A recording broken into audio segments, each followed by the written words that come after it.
Bonsoir à tous et bienvenue dans le Flash Info.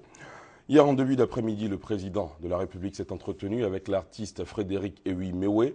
Au terme de l'entretien, Mewe a indiqué être venu féliciter le chef de l'État pour les promesses tenues à travers notamment la réalisation de grands projets d'infrastructures dans tout le pays.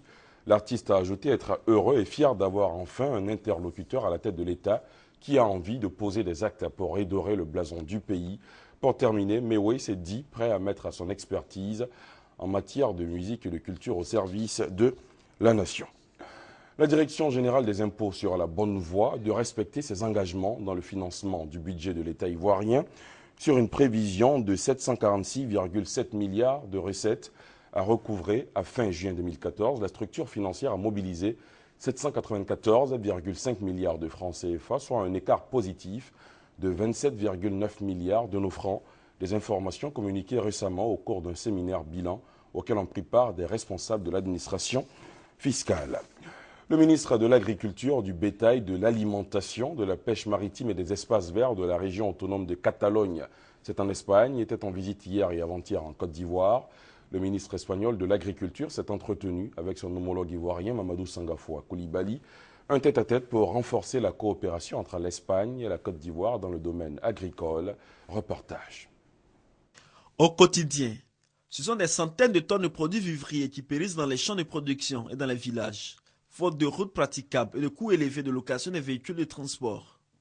Des coûts parfois insupportables pour les productrices et les commerçantes. Pour faire face à la question, la Fédération nationale des coopératives de vivriers de Côte d'Ivoire, FENACOVICI, pense avoir trouvé la solution. Elle s'engage aux côtés d'une entreprise automobile pour l'acquisition de véhicules de transport. À ce titre, il sera mis à la disposition de la FENACOVICI 41 véhicules neufs, dont 31 camions de 3,5 tonnes et 10 camions de 40 tonnes, le tout d'un montant d'environ 1,4 milliard de francs CFA. Une volonté qui s'est traduite en une signature de convention entre les deux structures. Nos produits vont sortir et le prix que nous passons à tous les matins pour communiquer à la population, ça sera aussi respecté. Aujourd'hui, le programme du président de la République, c'est pour que les Ivoiriens mangent à leur faim. Et il fait l'effort et c'est pourquoi nous nous donnons partout pour que la nourriture soit vraiment à la porte de toute la population ivoirienne. Si nous avons des paysans qui vivent bien de leur travail, de leur production, forcément tout le pays s'en trouve meilleur. Et à ce moment-là, on peut lutter contre la pauvreté. La Fédération nationale des coopératives de vivriers de Côte d'Ivoire, FENACOVICI, a initié plusieurs projets pour la sécurité alimentaire et surtout pour la lutte contre la pauvreté en zone rurale. Il s'agit entre autres de programmes de production à compte saison et une politique de commercialisation et de développement de la production vivrière. Voilà, c'était plutôt un reportage de Moindou Kossi qui nous parlait d'un projet qui vise à mobiliser plus d'1 milliard de francs CFA pour le transport du vivrier. On y reviendra dans la grande édition, tout comme la rencontre entre la ministre ivoirien et espagnol de l'Agriculture vous seront proposées dans la grande édition. Et ce soir, comme hier, nous poursuivons notre devoir de mémoire relatif aux premières célébrations de l'indépendance de la Côte d'Ivoire. Dans 5 jours, précisément le 7 août, jeudi prochain, le pays célébrera le 54e anniversaire de son indépendance. Et le souvenir que nous vous proposons ce soir vous replonge dans le passé, aux premières heures de la Côte d'Ivoire indépendante. À cette époque-là, la finale de la Coupe nationale de football déchaînait passion et grand intérêt partout dans le pays, notamment dans le milieu sportif. Aujourd'hui, la rédaction de RTI 1 vous fera revivre ces grands moments à travers le témoignage de 2 grands hommes du football ivoirien, Laurent Pokou, l'homme d'Asmara, et Bernard Niaouré, dit Pacheco.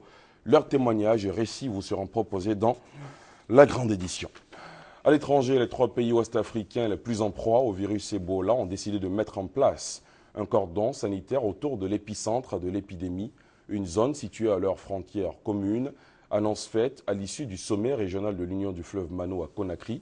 La Sierra Leone, le Libéria et la Guinée ont décidé de se concentrer sur les régions frontalières qui comptent pour plus de 70% de l'épidémie, a déclaré Adjassaran Daraba, secrétaire exécutif de l'Union du fleuve Mano, qui regroupe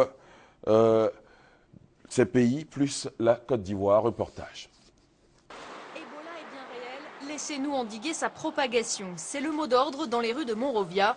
Le Libéria a déclaré la guerre au virus. Une grande campagne de désinfection a commencé vendredi dans tous les bâtiments publics de la capitale. Au même moment, à Conakry, un sommet réunissait la Sierra Leone, la Guinée et le Libéria. Objectif, lutter ensemble contre l'ennemi Ebola. Pour l'Organisation mondiale de la santé, il faut concentrer les efforts dans une zone à cheval sur les 3 pays.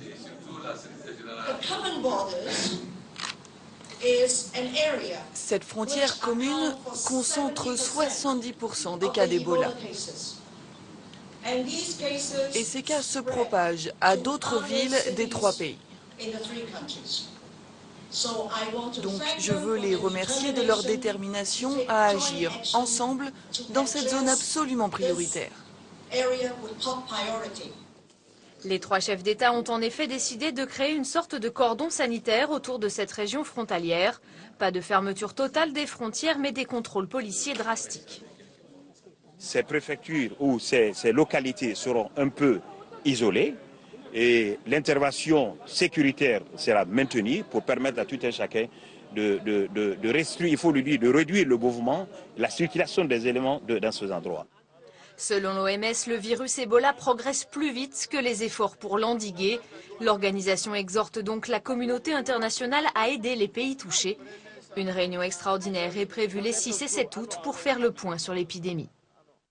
Fin de ce Flash Info, merci de l'avoir suivi. On se retrouve à 20h. À tout à l'heure.